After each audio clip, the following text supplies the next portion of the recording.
So hello friend, तो पिछले video में हम लोग ने प्रेशर टॉपिक को समझा था और देखे थे कि प्रेशर होता क्या है और इससे जुड़ा हम लोग कुछ एग्जांपल भी बात किए थे जो कि डेली लाइफ से जुड़ा हुआ था। ओके, और इसके अलावा हम लोग प्रेशर के जो डिफरेंट टाइप्स यूनिट थे उसके बारे में भी हम लोग बात किए थे। तो वो जो प्रेशर के डिफरेंट टाइप्स ऑफ यूनिट थे उन यूनिट्स में क्या रिलेशन है, कैसे हम लोग एक यूनिट से दूसरे यूनिट में कन्वर्ट कर सकते हैं, उसी को लेकर इस वीडियो में हम लोग डिस्कशन करेंगे। ओके, तो वीडियो बहुत ही इंफॉर्मेटिव होगा, तो वीडियो के साथ बने रहे। और यदि आप इस चैनल पे नए हैं तो चैनल को सब्सक्राइब कर ले और बेल नोटिफिकेशन को ऑन कर ले ताकि इस टाइप का इंफॉर्मेटिव वीडियो आपको सबसे पहले मिले। तो चलिए बिना समय वीडियो करते हैं स्टार्ट। तो पिछले वीडियो में हम लोग ने सिंपल ये डेफिनेशन हम लोग देखे थे कि प्रेशर होता था क्या, तो प्रेशर जो था वो फोर्स पर यूनिट एरिया होता है। किसी भी चीज का अगर हमें यूनिट जानना है तो उसका हम लोग बेसिक जाने हुए रहेंगे या उसका हमें फॉर्मूला पता रहेगा तो यूनिट जो होता है वो और भी निकालना आसान हो जाता है और उसे याद करना भी आसान हो जाता है। जैसे यहाँ पे प्रेशर जो है वो फोर्स बाय एरिया है, यानी कि फोर्स का जो यूनिट होता है वो होता है न्यूटन और जो एरिया का होता है वो होता है मीटर स्क्वायर। तो इसकी जो यूनिट हो जाएगी वो हो जाएगा न्यूटन पर मीटर स्क्वायर। तो एक तो यूनिट हम लोग वहां पर भी बात किए थे, तो यहाँ पर बेसिक जो यूनिट हो गया वो यही हो गया, न्यूटन पर मीटर स्क्वायर। अब इसको जो बताए थे ना कि न्यूटन पर मीटर स्क्वायर या फोर्स बाय एरिया, जो ये इसी को हम लोग प्रेशर बोलते हैं, तो इसको पास्कल नामक वैज्ञानिक ने बताया था। ओके, तो उन्हीं को रिस्पेक्ट देने के लिए उन्हीं के नाम पर ये न्यूटन पर मीटर स्क्वायर को हम लोग पास्कल कहते हैं। ओके, अब क्या है कि ये पास्कल जो होता है वो बहुत छोटा यूनिट होता है और इंडस्ट्रियल लाइफ में या डेली लाइफ में हमें छोटे बड़े यूनिट की काफी जरूरत पड़ती है। ओके, बड़े से बड़े यूनिट का भी जरूरत पड़ता है और छोटा से छोटा यूनिट भी जरूरत पड़ता है। जैसे आपको जैसे डेली लाइफ में देखेंगे कि ग्राम का भी आपको जरूरत पड़ता है, मिलीग्राम का भी जरूरत पड़ता है और केजी का भी जरूरत पड़ता है। ओके, तो ठीक उसी तरह अगर प्रेशर का बात करें तो यहाँ पर जो पास्कल होता है वो भी काफी ज्यादा छोटा यूनिट होता है जिसको हम लोग और मॉडिफाई करके इसको हम लोग बड़ा करते हैं। ओके, जैसे हम लोग आगे बात करेंगे। ओके, तो यहाँ पर देखिए, यहाँ पर तो दो यूनिट हम लोग देख लिए।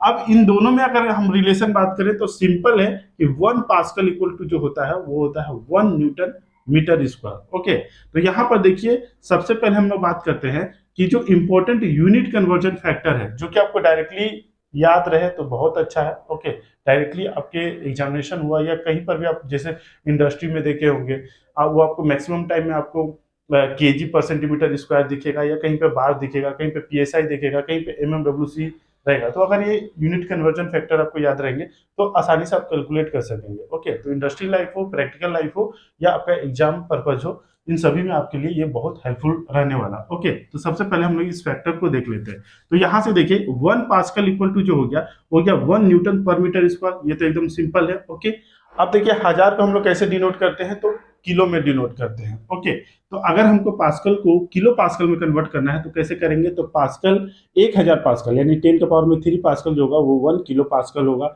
ओके, अब ये दोनों तो आसानी से याद हो गया। ओके, अब नेक्स्ट जो देखिए, अब हमें बार में इसका रिलेशन देखना, बार और पास्कल में क्या रिलेशन है। तो 1 बार इक्वल टू जो होता है 100 kilo pascal. Okay, 100 kilo pascal, और इसी को अगर हम पास्कल में सिर्फ बात करें तो 1 बार इक्वल टू हो गया सिंपली 10 का पावर में 5 पास्कल। ओके, अब नेक्स्ट देखिए, यहाँ पर मैंने अलग अलग कलर से इंडिकेट किया है ताकि आपको और भी अच्छे से क्लियर हो। जैसे यहाँ पर देखिए रेड कलर में लिखा है बार से केजी या केजी से बार, तो ये एक अलग आपका कन्वर्जन फैक्टर हो गया। जैसे 1 बार हम बोलेंगे कि 1 बार में कितना केजी होता है, तो ये होता है 1.02 केजी पर सेंटीमीटर स्क्वायर। उसी तरह 1 केजी पर सेंटीमीटर स्क्वायर अगर बात करें कि बार इसमें कितना होता है, तो ये होता है 0.91 बार। ओके, अब ये कैसे होता है, कैसे ये कन्वर्ट होके आया, कैसे ये वैल्यू आया, इसको हम लोग आगे कन्वर्ट करके देखेंगे। ओके, अभी हम लोग सिर्फ इसका फैक्टर को हम लोग डिस्कस कर रहे हैं ताकि ये आसानी से आप कभी भी आपको जरूरत पड़े तो आप कन्वर्ट कर सके।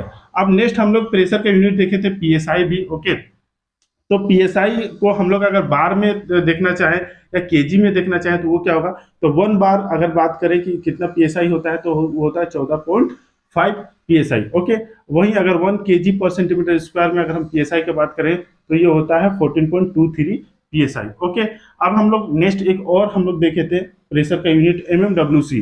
तो 1, इसको याद रखिएगा, 1 केजी पर सेंटीमीटर स्क्वायर इक्वल टू जो होता है 10,000 एमएमडब्ल्यूसी होता है। ओके, 10,000 एमएमडब्ल्यूसी। ओके, अब एटीएम से रिलेटेड जो नॉर्मल एटमॉस्फेरिक प्रेशर होता है, तो एटीएम का मतलब होता है एटमॉस्फेयर, यानी कि एटमॉस्फेयर के द्वारा लगने वाला जो प्रेशर होता है उसको हम लोग एटीएम कहते हैं। ओके, तो 1 एटीएम इक्वल टू होता है, अगर बार में बात करें तो 1.013 बार। उसी को अगर हम लोग केजी में बात करें, केजी में कितना होता है, तो वो होता है 1.033 केजी पर सेंटीमीटर स्क्वायर। ओके, अब हम लोग एक यूनिट और देखे थे एमएम ऑफ एचजी, तो इसको हम लोग एटीएम, बार और केजी तीनों में देख लेते हैं। ओके, ताकि जो रिलेशन है वो और भी अच्छे से क्लियर हो। तो देखिए 1 एटीएम को अगर हम एमएम ऑफ एचजी में अगर कन्वर्ट करें तो ये होता है 760।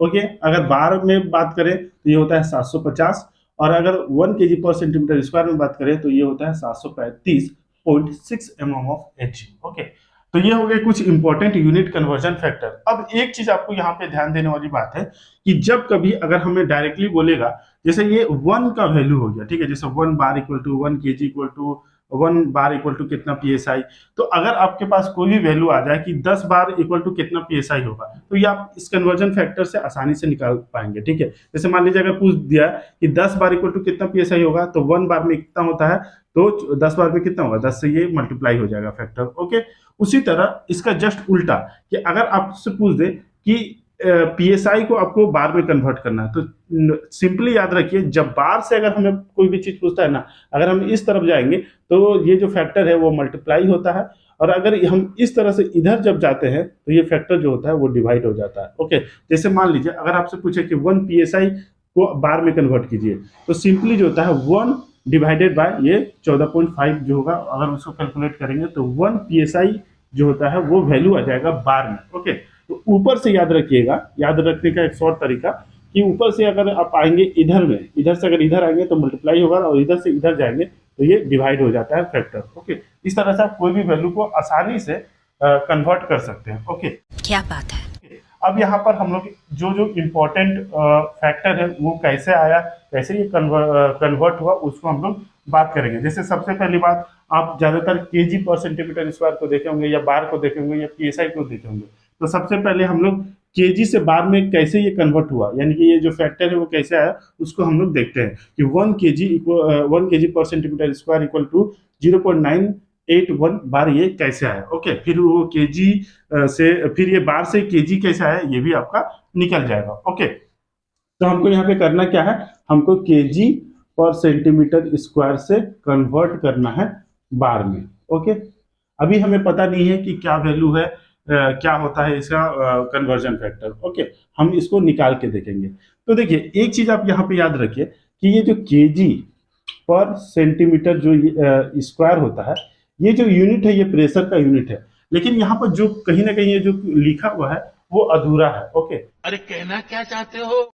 यहाँ पर ये शॉर्ट में यहाँ पे लिखा हुआ है, ठीक है। यहाँ पर जो एफ जो होता है ये साइलेंट होता है, अगर हम इसको पूरा लिखेंगे ना तो ये होगा केजीएफ पर सेंटीमीटर स्क्वायर। ओके, तो याद कीजिए कि जो केजीएफ होता है वो फोर्स को बताता है, ठीक है।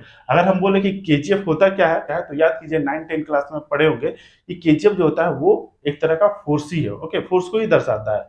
ये क्या है, तो हम लोग जानते हैं कि हमारा जो अर्थ होता है वो किसी भी वस्तु को अपनी तरफ अट्रैक्ट करता है। ओके, तो जो हमारा अर्थ है वो किसी भी वस्तु को, यानी कि 1 केजी वाले वस्तु को जिस एक्सेलरेशन के साथ अपनी ओर अट्रैक्ट करता है, तो उसी फोर्स को केजीएफ कहते हैं। अच्छा, और इसकी वैल्यू कितनी होती है, तो ये होता है 1 केजीएफ इक्वल टू होता है 9.81 ओके न्यूटन। ओके, ये क्योंकि आपका फोर्स का जो यूनिट होता है वो न्यूटन ही है। ओके, और ये कैसे आया, तो ये 1, हम लोग क्या बोले, 1 केजी वाले वस्तु को वो एक्सेलरेशन के साथ, एक्सेलरेशन ड्यू टू ग्रेविटी के साथ वो अट्रैक्ट करेगा, तो 1 केजी यानी कि 1 हो गया, और एक्सेलरेशन ड्यू टू ग्रेविटी यानी कि 9.81 हो गया। ओके, तो इसको मल्टीप्लाई करेंगे तो यही आ जाएगा। ओके, चूंकि ये फोर्स है तो 9.8 न्यूटन। ओके, तो यानी कि 1 केजीएफ का ये वैल्यू है, तो 1 केजीएफ का अब यहाँ पर हम लोग वैल्यू को जो पुट करेंगे। ओके, तो देखिए यहाँ पर क्या हो जाएगा, तो ये हो जाएगा 9.81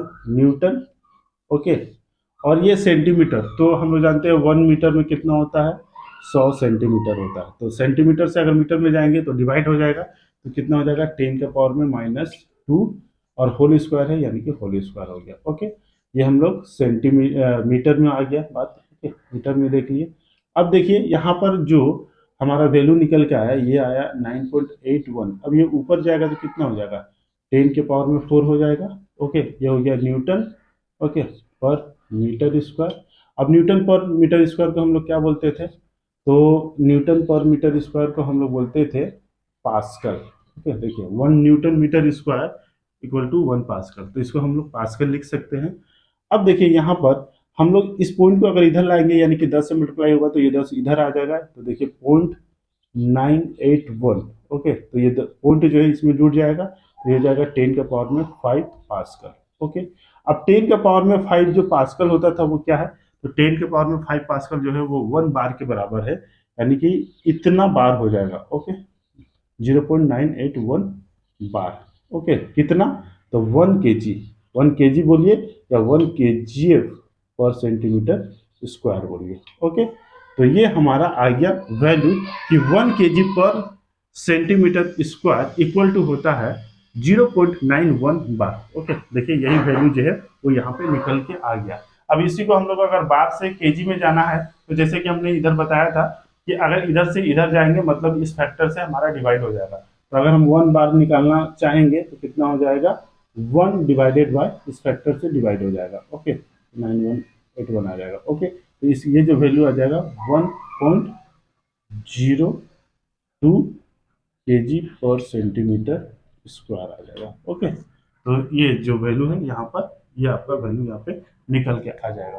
ओके, तो इस तरह से केजी से बार में और बार से केजी में आप कन्वर्ट कर सकते हैं। ओके, एक चीज यहाँ पर और ध्यान देने वाली चीज है कि जैसे हम लोग इतने सारे जो यूनिट्स है उसको हम लोग डिस्कशन किया प्रेशर का। ओके, तो अगर बात करें कि सबसे बड़ा यहाँ पे यूनिट कौन सा है, जैसे कि केजी भी देखे, बार भी देखे और एटीएम भी देखे, तो देखिए यहाँ पर हम लोग देखे थे कि 1 बार इक्वल टू कितना हो रहा था, 1 बार इक्वल टू इतना केजी। ठीक है, यानी कि बार तो जो है वो केजी से बड़ा है, यहाँ पर तो ये क्लियर है। लेकिन एटीएम का अगर बात कर रहे हैं तो 1 एटीएम इक्वल टू इतना बार, यानी कि एटीएम भी बड़ा है, यानी कि एटीएम जो है एटमॉस्फेरिक प्रेशर जो है वो आपका बार से बड़ा है, और बार जो है वो आपका केजी पर सेंटीमीटर स्क्वायर से भी बड़ा है। ओके, यानी कि सबसे बड़ा यूनिट जो हो गया वो एटीएम हो गया। ओके, अब नेक्स्ट वीडियो में हम लोग बात करेंगे कि ये जो पीएसआई, ये भी एक इम्पॉर्टेंट कन्वर्जन है कि बार से पीएसआई या पीएसआई से बार या केजी से पीएसआई हम लोग कैसे कन्वर्ट कर सकते हैं। तो आई होप कि आप इसे समझे होंगे। अब हम लोग मिलेंगे नेक्स्ट वीडियो में, तब तक के लिए जय हिंद।